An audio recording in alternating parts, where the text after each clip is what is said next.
Hi friends, welcome to Jetha. I did some reading on the real story of Bhuj and was appalled to see the discrepancies between the trailer and the actual events that unfolded. Now I realize that it is unfair to start passing judgment before watching the movie, but the trailer of the movie itself is so sequential that they might have revealed the entire story through the trailer. Now let's go back in history and look at what happened in reality. On December 8th, Pakistani Sabres attacked at night and over 40 napalm bombs were dropped on the IAF airstrip in Bhuj. The strip was heavily damaged and that meant our planes were not able to take off. This was a huge disadvantage as another attack was imminent. IAF decided to take the help of the BSF to rebuild the airstrip, but time was of essence and there were not enough laborers. That was when 300 villagers, most of them women from Madharparya in Bhuj, opted to do it. With nothing but patriotism, they decided to get the job done, and they did it within 72 hours. These brave women felt like soldiers. They did not think once of their safety and were taken via army vehicles to the strip and began their work. There were 300 women who left their homes to help the Air Force, determined to ensure the pilots fly again from the Bhuj strip. They had said if they were to die,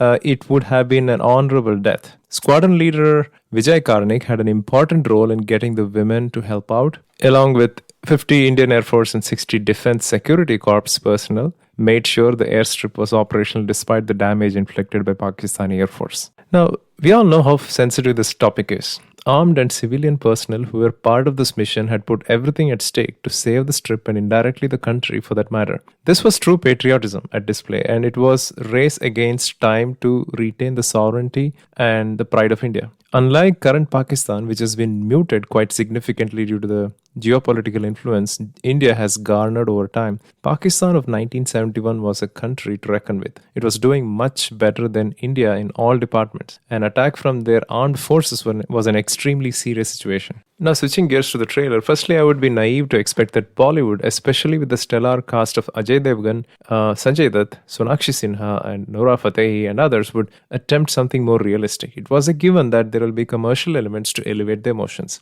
Now, the problem for me was that the frames and the well choreographed dance sequences reminded me of Sanjay Leela Bhansali's movies. Nothing wrong with that, but guys, if they intend to show that gritty women of Bhuj village would have the luxury and time to do such well choreographed dance sequences, it would definitely dilute the essence of this film. Sonakshi Sinha plays the part of a village woman, reminded me of a role in this half-baked movie Linga. I personally think that she was misfit for playing such a role, as I didn't see that kind of physical transformation or a major difference in the way she performed in this versus the other movies of hers. To top it all up, there were unnecessary punchlines indicative of hyper-nationalism sprayed lavishly throughout the plot. In the initial scenes where Pakistani Air Force planes were shown to be bombing the Bhuj strip, they reminded me of Pearl Harbor movie where they showed several folks in armed forces running around to save themselves and their fellow Air Force men to add to the drama. In reality, there weren't many armed personnel stationed at their base,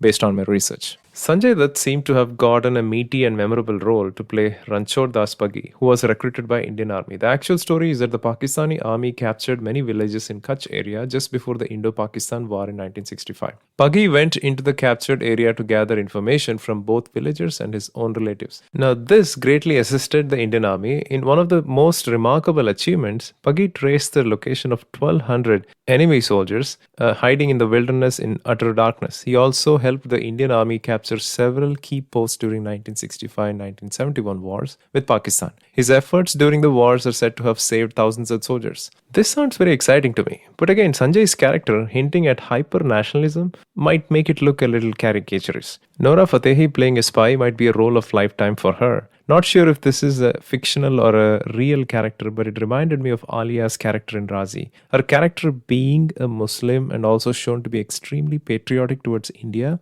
is a tried and tested cheesy subplot that we have seen in many Bollywood movies. I highly doubt if Nora's character will have any major contribution to the overall plot of the movie. Last but not the least, Ajay Devgan didn't seem to be at his best. He looked tired, always roaming around in his uniform with punch dialogues to hold up his Maratha identity, and there were some mass moments where he was walking and a plane was exploding behind him. As I end this video, I only learned about the sacrifice the people of Bhuj and the armed forces had to go through to save the airstrip and indirectly our country. These stories need to be told, not just the audience in India but also around the world, convincingly. While Bollywood has enough ammunition to make that global impact, the production houses generally stick to the same masalified version of the story that may mint money among the masses locally but would seem caricaturish for the critical minds. With the cinema industry going through tough times now, I can only hope that this movie would come out as a winner despite the flaws observed in the trailer. Let me know what you thought about the trailer. If you like this video, please press the like button and also please consider subscribing to this channel.